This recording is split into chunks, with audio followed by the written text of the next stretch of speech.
70ರ ದಶಕ 1973ರ ಸರ್ಕಾರ ಮತ್ತು ಮೈಸೂರು ಮಹಾರಾಜರ ಜೊತೆಗಿನ ಒಪ್ಪಂದದ ಪ್ರಕಾರ ಹೋದರೆ ಈ ಜಾಗ ಸರ್ಕಾರಕ್ಕೆ ಸೇರುತ್ತೆ, ಮಹಾರಾಜರಿಗೆ ಸೇರಲ್ಲ.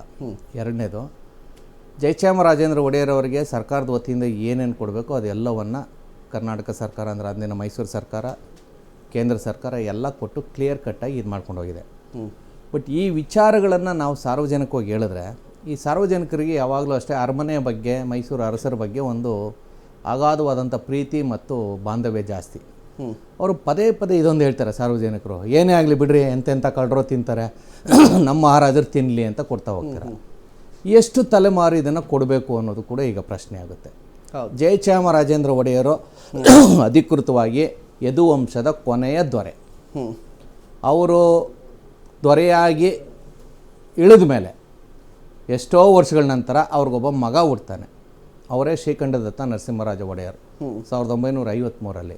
ಹೀಗಾಗಿ ರಾಜತ್ವಕ್ಕೂ ಶ್ರೀಕಂಠದತ್ತ ನರಸಿಂಹರಾಜ ಒಡೆಯರ್ಗೂ ಕಾನೂನಾತ್ಮಕವಾಗಿ ಯಾವುದೇ ಸಂಬಂಧ ಇಲ್ಲ. ಆದರೆ ಮಹಾರಾಜರ ಮಗ, ಮಾಜಿ ಮಹಾರಾಜರ ಮಗ ಅಂತೇಳಿ ಗೌರವಿಸ್ತೀವಿ. ಬಟ್ ಅವ್ರಿಗೂ ರಾಜತ್ವದ ಹಕ್ಕುಗಳನ್ನ ರಾಜ್ಯ ಸರ್ಕಾರ ಕೆಲವೊಂದನ್ನು ಕೊಟ್ಬಿಟ್ಟಿದೆ. ಹಾಗೇನೇ ಅವ್ರಿಗೂ ಮಕ್ಕಳಿರಲಿಲ್ಲ. ಅವ್ರು ತೀರ್ಕೊಳ್ಳೋ ಸ್ವಲ್ಪ ದಿನದ ಮುಂಚಿತವಾಗಿ ಯದುವೀರನ ದತ್ತು ತೊಗೊಂಡ್ರು.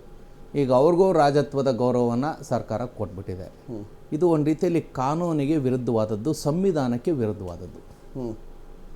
ಇದನ್ನು ನಾವು ಜನರಿಗೆ ಹೇಳಬೇಕಾದ್ರೆ ಎಸ್, ಅವ್ರಿಗೆ ಏನು ಗೌರವ ಕೊಡಬೇಕು ಕೊಡಿ ಅಂತೀವಿ. ಜೊತೆಗೆ ಇನ್ನೂ ಒಂದು ಈ ವಿಚಾರದಲ್ಲಿ ಬೆಂಗಳೂರು ಅರಮನೆಗೆ ಸಂಬಂಧಪಟ್ಟಂತೆ ಈ ಬೆಂಗಳೂರಿನ ಅರಮನೆ ಏನಿದೆಯೋ, ಕಲ್ಲಿನ ಅರಮನೆ ಇದೆಯಲ್ಲ, ಇದು ಮೂಲತಃ ಕಟ್ಟಿದ್ದು ಒಬ್ಬ ಬ್ರಿಟಿಷ್ ಅಧಿಕಾರಿ. ಅದು ಮೈಸೂರು ಮಹಾರಾಜರು ಕಟ್ಟಿದ್ದಲ್ಲ. 10ನೇ ಚಾಮರಾಜ ಒಡೆಯರು ಆ ಬ್ರಿಟಿಷ್ ಅಧಿಕಾರಿಯಿಂದ ಖರೀದಿ ಮಾಡ್ತಾರೆ.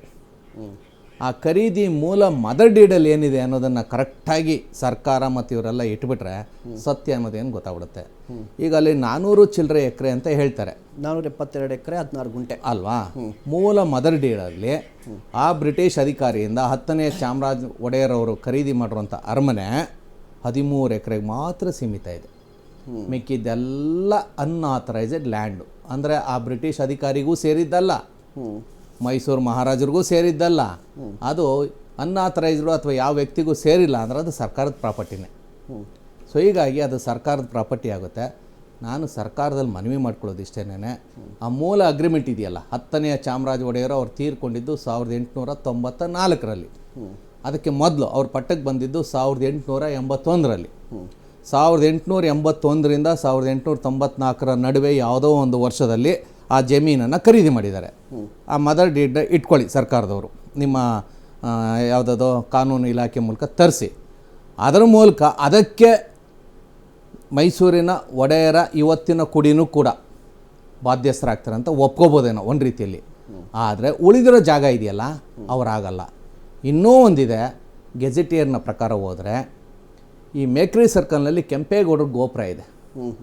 ಆ ಕೆಂಪೇಗೌಡರ ಗೋಪುರವನ್ನು ಉಯ್ಯಾಲೆ ದಿಣ್ಣೆ ಅಂತ ಗೆಜೆಟಿಯರ್ನಲ್ಲಿ ನೋಟಿಫಿಕೇಷನ್ ಆಗಿದೆ. ಏನದು ಉಯ್ಯಾಲೆ ದಿಣ್ಣೆ ಅಂದರೆ, ಕೆಂಪೇಗೌಡರು ಉಯ್ಯಾಲೆ ಉತ್ಸವ ಮಾಡೋದಕ್ಕೆ ಆ ದಿಣ್ಣೆಯನ್ನು ಬಳಸ್ಕೊಂಡಿದ್ರು. ಆ ದಿಣ್ಣೆ ಮತ್ತು ಅದು ಸುತ್ತಮುತ್ತಲಿರುವಂಥ ಪ್ರದೇಶವನ್ನು ಹೈ ಗ್ರೌಂಡ್ಸ್ ಅಂತ ನಾವು ಕರಿತೀವಿ. ಕಾವೇರಿ ಟಕ್ಕೀಸು ಮತ್ತು ಇವತ್ತಿನ ವಿಂಡ್ಸರ್ ಮ್ಯಾನರ್ ಹೋಟೆಲ್ಲು, ಅದನ್ನೆಲ್ಲ ಹೈ ಗ್ರೌಂಡ್ಸ್ ಅಂದರೆ ಈ ರಾಜಭವನ ಇವೆಲ್ಲ ಇದೆ. ಹೈ ಗ್ರೌಂಡ್ಸ್ ಅಂದರೆ ಎತ್ತರದ ದಿಣ್ಣೆಯ ಪ್ರದೇಶ ಅಂತ. ಇಡೀ ಬೆಂಗಳೂರಿಗೆ ಈ ಜಾಗ ಇದೆಯಲ್ಲ, ಅತ್ಯಂತ ಎತ್ತರದ ದಿಣ್ಣೆಯ ಪ್ರದೇಶ. ಆ ಎತ್ತರದ ದಿಣ್ಣೆಯ ಪ್ರದೇಶದಲ್ಲಿ ಅವರು ಮಹಾನವಮಿ ಆಚರಣೆ ಮಾಡುವಾಗ ಉಯ್ಯಾಲೆ ಉತ್ಸವ ಅಂತೇಳಿ ಮಾಡ್ತಿದ್ರು.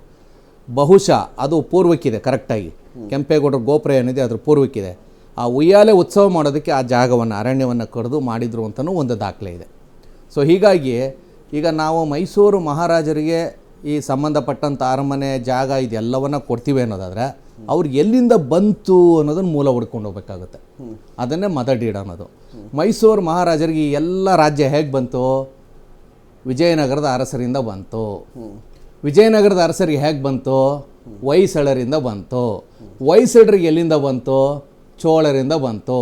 ಚೋಳರಿಗೆ ಎಲ್ಲಿಂದ ಬಂತು?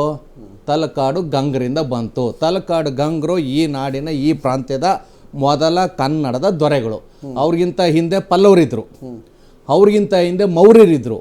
ಪಲ್ಲವರನ್ನು ತಮಿಳ್ನವರು ಅಂತೀವಿ, ಮೌರ್ಯರನ್ನು ಉತ್ತರ ಭಾರತೀಯರು ಅಂತೀವಿ.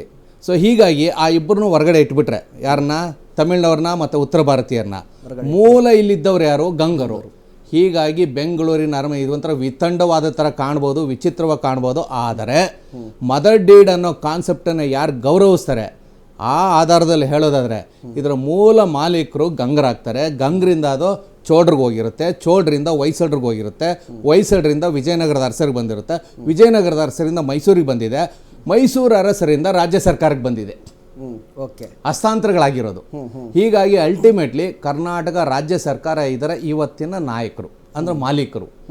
ಅದನ್ನು ಮೂಲ ಇವ್ರಿಗೆ ವರ್ಗಾವಣೆ ಮಾಡ್ತೀವಿ ಅಂದರೆ ನೀವು ಇಷ್ಟು ಗೇಟ್ಗಳನ್ನು ದಾಟ್ಕೊಂಡ್ಬರ್ಬೇಕು.